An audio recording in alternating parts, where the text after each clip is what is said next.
All right, we're going deep into Dune territory today. Oh, yeah. Two major film adaptations, right? We've got David Lynch's version from back in 1984, Yeah. and then, of course, the Denis Villeneuve films more recently. Oh, right. Now, Lynch's Dune, Hmm. it's known for being, well, let's just say unique. Uh-huh. It's got this kind of dreamlike quality to it, almost surreal. Oh, right, like a fever dream, some people say. Exactly. Villeneuve's, on the other hand, Yeah. it's all about that epic scale, and he really tried to stick close to the book. He did, yeah. So that begs the question, doesn't it? Yeah. Which one really captures the essence of Dune, the heart of what makes it so special? It's a fascinating comparison, isn't it? You've got these two incredibly talented directors, Right. decades apart, each tackling this massive, complex world that Frank Herbert created. Mm. And I think a good place to start is with Arrakis itself. Okay, yeah. That planet, right? Harsh, unforgiving, but there's a strange beauty to it, too. Definitely. How each film visually represents that really sets the stage. Totally. Mm-hmm. And it's funny you should say that, because I was just thinking about that fan review. Oh, yeah. The one that called Lynch's Arrakis like a fever dream. Right. While Villeneuve's felt like a place you could actually step onto. Yeah, I remember that one. What do you think causes that difference in feel? Well, technology has to play a role. Sure. I mean, Villeneuve had the advantage of modern CGI, Right. He could create these massive, sweeping landscapes, incredible detail, Yeah. That shot of the sandworm bursting out of the desert, for example, Oh, man. the sheer scale of that's just not something Lynch could have pulled off back in the 80s. Oh, absolutely. I was on the edge of my seat for that scene. Yeah, But Lynch's Arrakis, it has its own kind of charm, doesn't it? it does. It's more theatrical, more stylized. Yeah, you see that? Almost like a stage production. With those dramatic sets and lighting. Yeah, exactly. And that actually ties into Lynch's overall approach to the adaptation, I think. How so? He went for a single film, which meant cramming a lot of story into a limited time. Makes sense. And that led to some, well, let's say interesting choices, Yeah. like replacing the Weirding Way with those sonic weapons, for example. Oh, you mean instead of that, like, almost mystical martial art that the Freeman used in the book? Exactly, yeah. The Weirding Way, in the book, it's all about harnessing human potential, focusing it through this intense physical and mental training. Right. It's really central to the Fremen culture and their connection to Arrakis. Right, right. By changing that, Lynch doesn't just change the fight scenes. He actually alters some of the deeper themes that Herbert was exploring. Oh, that's a really interesting point. Yeah. And Villeneuve, by taking two films to tell the story, he had the space to keep the Weirding Way, He did. explore those themes, and really dive into other elements too, like Yeah. the Bene Gesserit rituals and their breeding program. Right, yeah. He could really get into the intricacies of the planet's ecology too. Oh, yeah, and how it connects to the political machinations of the Empire. Exactly. He makes the planet its own character, almost. It's true. It's true. Like comparing a highlight reel to a full documentary. Ooh, I like that. You get a taste with Lynch, but Villeneuve really lets you savor every detail. Speaking of taste, let's move on to something I know we're both excited to talk about. Paul Atreides. Ah, yes. The young man thrust into destiny. Exactly. Two very different actors brought him to life on screen, right? Absolutely. Kyle MacLachlan in Lynch's version. Yep. And Timothée Chalamet in Villeneuve's films. Two very different flavors for sure. What stood out to you about their performances? Well, McLaughlin had this certain boyish charm, Yeah. Like he was wide-eyed, just trying to keep up with everything happening around him. Right. But it did feel like the script kept us at a distance from him, a little bit. We didn't really get to experience his inner struggle as he transforms into Muad'Dib. I see what you mean. Chalamet, on the other hand, he brings this brooding intensity. Yeah. He's wrestling with those premonitions, the weight of expectations, Right. and his own growing power. That internal conflict really comes through. It does. You really feel that sense of him being pulled between his destiny and his humanity. Yes, very true to the book. And I think it's not just the actors themselves.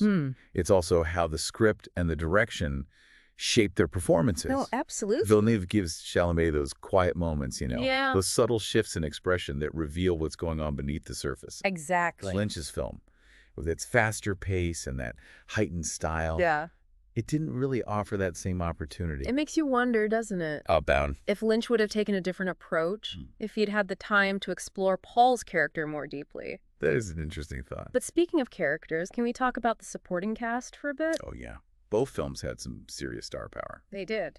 Lynch had Patrick Stewart, Max von Sydow. A cast of legends. Yeah. It's like he was trying to match the epic scale of the story with the star power on screen.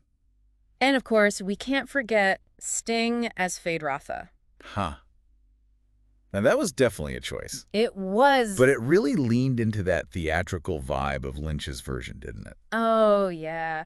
That's a performance that people still talk about. Maybe a little over the top for some. Perhaps a bit. But visually, both films are stunning, wouldn't you say? Absolutely stunning, yes. But in very different ways. They are. Should we take a closer look at how they create their own visual worlds? I'm especially curious to hear your thoughts on the costumes and set design. Okay, yeah. Let's dive into that. Okay, we're back.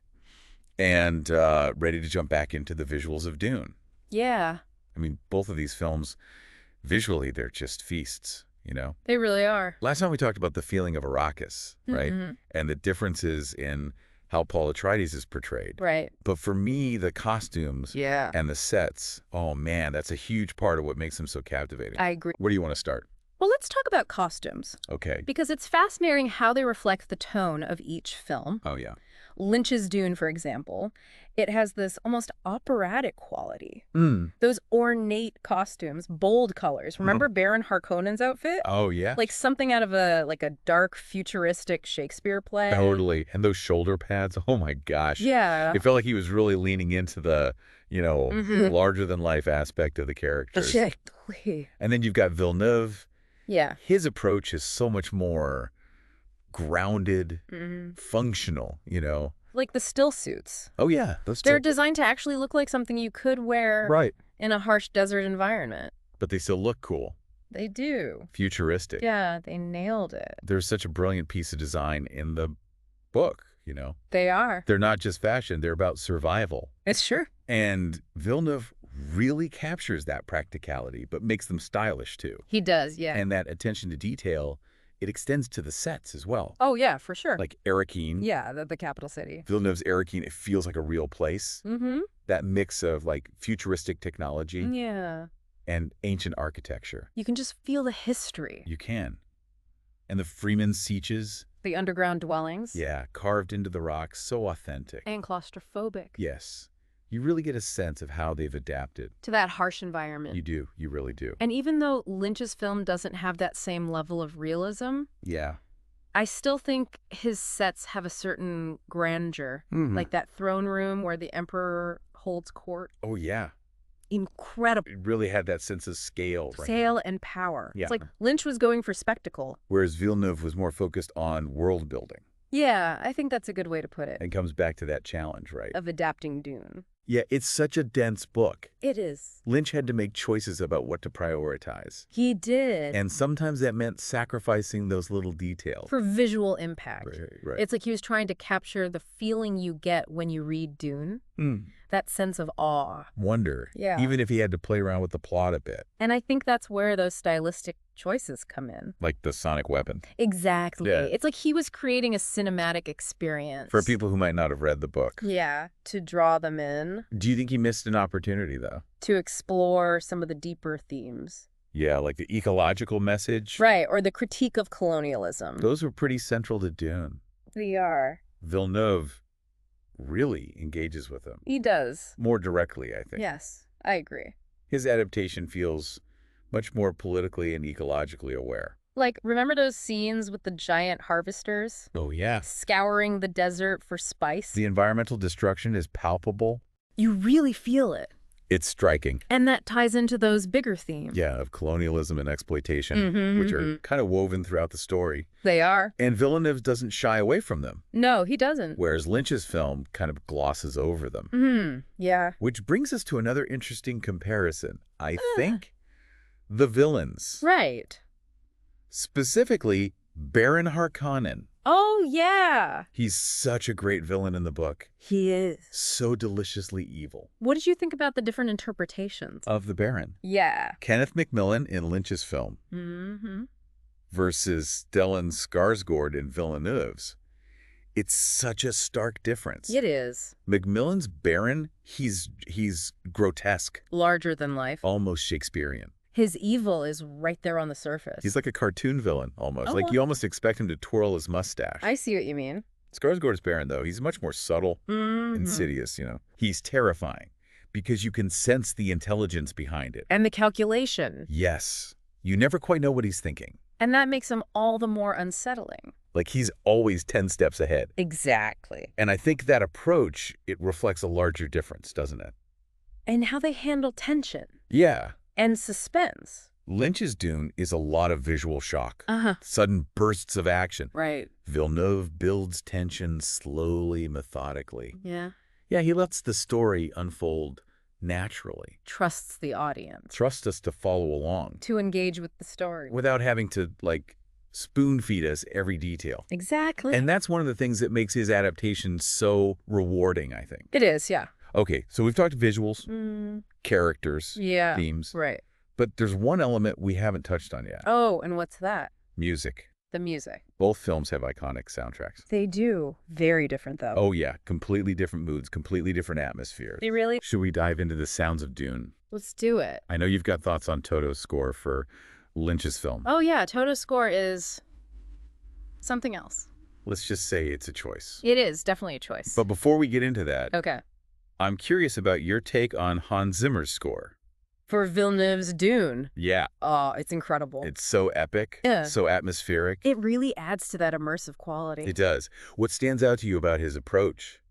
It's like he created a whole new sonic language for Arrakis. Yeah, a sonic language for this, like, alien world. You've got these otherworldly instruments. Yeah. Those deep, resonant chants. It's hypnotic. It really is. He uses those instruments, like Yeah. the duduk, the zurna, Love of those. to evoke the feeling of, like, these ancient cultures. Mm. This sense of vastness and mystery. Yeah. And then you add those vocal performances Oh, yeah. inspired by Mongolian and Bulgarian throat singing. Wow. It's incredible. It really captures the spiritual essence of the Fremen. It does. It's not just atmosphere, though, right? No. It's about how the music underscores the emotion. Of certain scenes. Yeah, like that moment Yeah. when Paul rides a sandworm for the first time. Oh, man. The music swells. You feel the awe. And the terror, Like you're witnessing something truly epic. But also dangerous. Oh, yeah. Very dangerous. Zimmer's so good at capturing those moments. He is. Heightened emotion, but it never feels like it's too much. No, it complements the visuals It enhances them. instead of distracting. And then you have Toto's score. For Lynch's Dune. Oh boy. Yeah. It's It's memorable. it is, I'll give it that. With the It's like a rock concert happening in the background. of this epic sci-fi story. It's a very unconventional approach, that's for sure. It is. Some people love it. Yeah. Some people hate it. It's polarizing. But it speaks to Lynch, I think. What do you mean? His willingness to take risks, to challenge expectations, He definitely did that. He put his own stamp on it, that's for sure. even if it meant, Yeah. maybe alienating some of the hardcore fans. Maybe. And it's not just the music, right? No. The whole film feels like a departure. From traditional sci-fi, More surreal, more abstract. it's about mood Yeah. more than plot. Yeah. And that's something that Okay. divided audiences. Oh, I can imagine. Some people thought it was brilliant. Visionary. Others, they just found it confusing. Inaccessible. It demands a lot from the viewer. You really have to meet it on its own terms. Let go of expectations. Just go along for the ride. Exactly. And that's maybe why it's a cult classic. Maybe. It's a love it or hate it kind of film. But you're not indifferent to it. No, you're not. And I think that speaks to something, To what?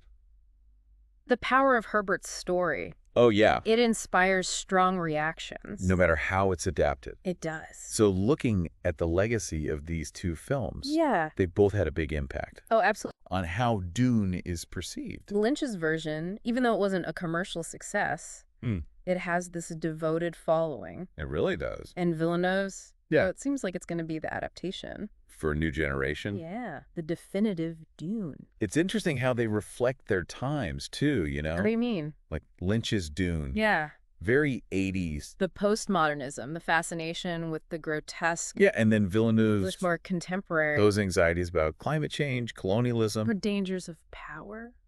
and yet They both tap into those timeless themes. That make Dune so powerful. The struggle for survival. The allure of power. The search for identity. It resonates across generations. It really does. And I think that's what makes both of them worthwhile. Even with their flaws. They remind us about the power of storytelling. To transport us. To challenge us. To make us think. About what it means to be human. So after all this, after this deep dive into Dune, what do you think Frank Herbert would have made of these films? Ooh, that's the question, isn't it? It is. He was so protective of his work. He was. I think he would have had strong opinions. About both. Yeah. What about Lynch's?